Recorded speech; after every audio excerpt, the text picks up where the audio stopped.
Morning, girls. Today we are going to learn about the wartime conferences.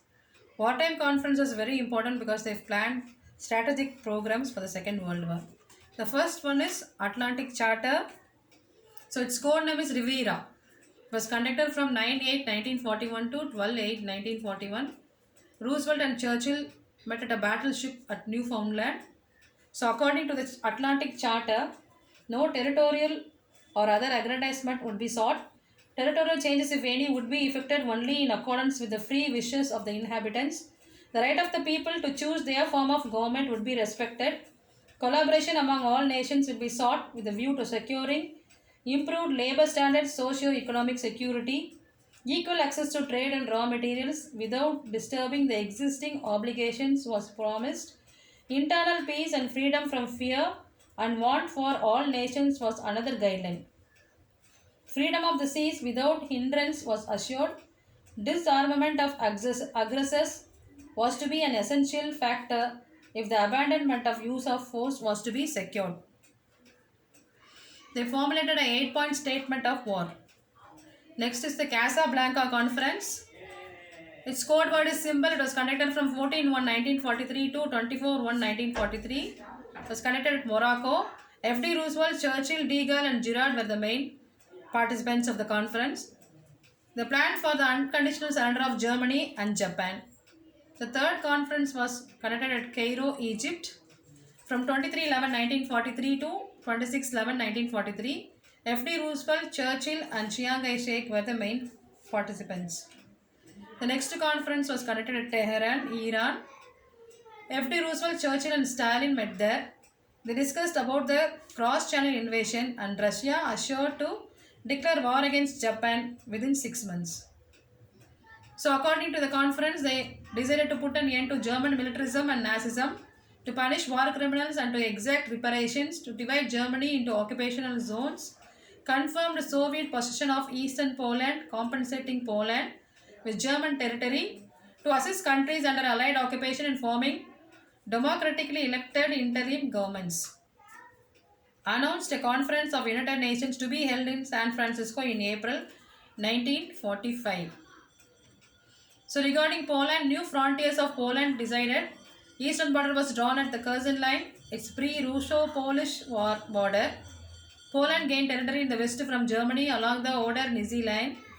Stalin, now satisfied, agreed to promise free elections for Poland. Regarding Eastern Europe, Stalin agreed that Eastern Europe would be able to have free elections. This was seen as a major victory for USA and UK. Next conference is Potsdam.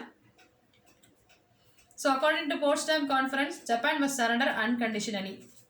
Due to the death of F.D. Roosevelt, Truman became the new president of USA, and in England, Clement Attlee defeated Churchill and became the new prime minister. So Truman, Clement Attlee and Stalin met in July 1945. So next is Hot Springs. They decided for Food and Agricultural Organizations of United Nations. Next one is Bretton Woods. It was conducted in 1944. It laid the foundations for modern international monetary system. General agreements of tariff and trade sought to stimulate international trade by lowering tariffs and other trade restrictions. Between 1958 and 1971, the value of national currencies were based on gold and the US dollars. USA emerged from the Second World War as the world's predominant country and economic power and dictated some key outcomes.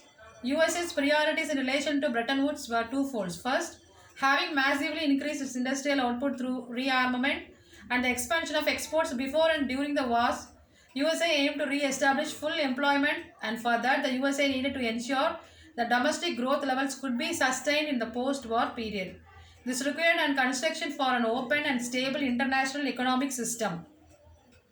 The United Nations Monetary and Financial Conference, commonly known as Bretton Woods Conference, was a gathering of 730 delegates from all 44 allied nations. Main goal was to regulate the international monetary and financial. Formation of the IMF and IBRD. Currencies were required to be convertible for trade-related and other current account transactions. All member countries were required to subscribe to the IMF's capital, using the US dollar as a global gold standard. Next is Dumbarton Oaks. The first blueprint of the UN was prepared at a conference held at a mansion known as Dumbarton Oaks in Washington, D.C.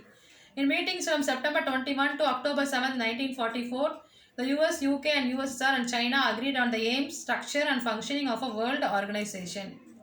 The Dumbarton Oaks Conference, or more formally the Washington Conversations on International Peace and Security Organization, was an international conference at which the United Nations was formulated and negotiated among international leaders. In 1944, delegates from 39 countries, including the United States, Great Britain, Soviet Union, and China, met to discuss the new organizations, which was to be called the United Nations. Next is San Francisco. It was conducted from 25th April to 26th June 1945. Representatives of 50 states met to draw up the UN Charter based on Dumbarton Oaks proposals by the Great Powers. That is China, Soviet Union, UK, and US.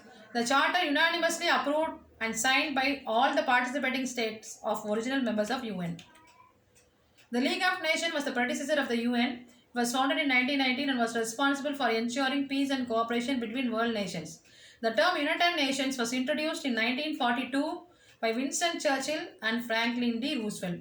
The UN was founded on 24th October 1945 when the Charter of UN came into force. This is a symbol of United Nations organizations.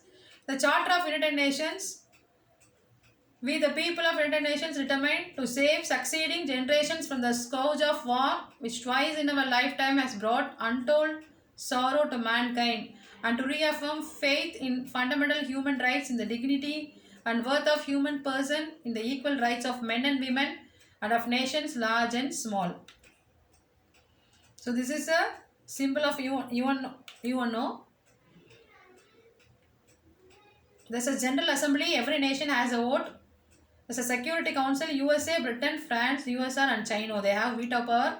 And 10 rotating non-permanent members will be there.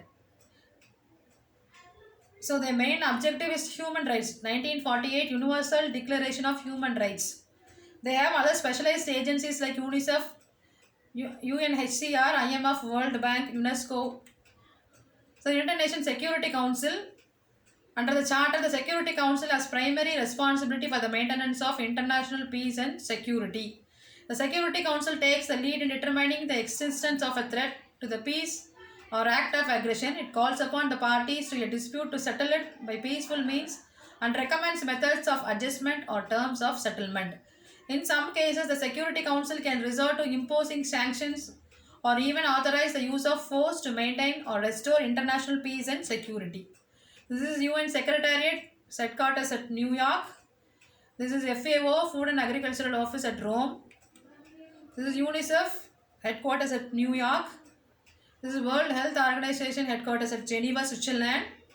This is UNESCO, headquarters Paris, France. And this is ILO, International Labour Organization, headquarters Geneva, Switzerland. And this is the International Monetary Fund in Washington, D.C. And this is the International Court of Justice, The Hague, Netherlands. These are the other supporting agencies of UNO. Thank you.